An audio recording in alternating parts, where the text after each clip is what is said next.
The program's portal shows you the program's version of what it has paid you. This is yours.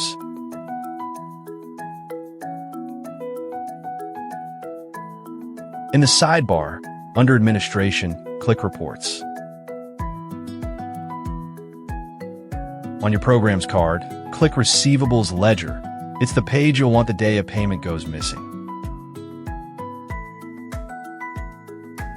Every student carrying an active third-party award, the full year value of it, and what has actually arrived.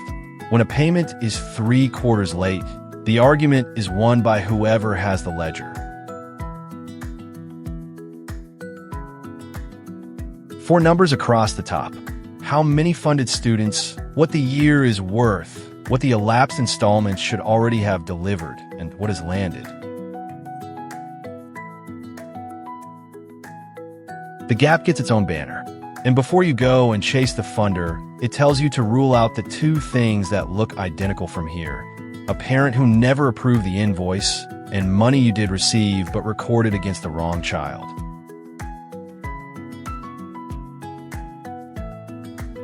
Olivia's award is worth $7,200 across the year. Half the year's installments have passed, so $3,600 should be here. Nothing has arrived.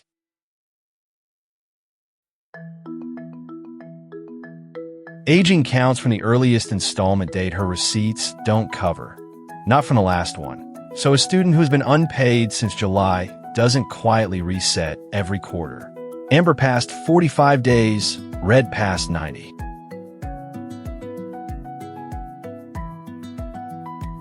Liam's the other case. More has arrived than the elapsed installments called for.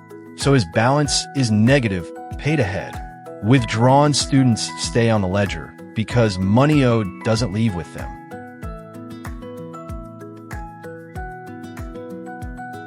The totals row is the sentence you take to the program. This is what we are owed per student as of today. One thing to know before you argue.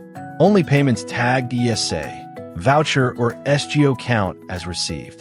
An untagged deposit is invisible here, and that's the most common reason a row looks unpaid when it isn't.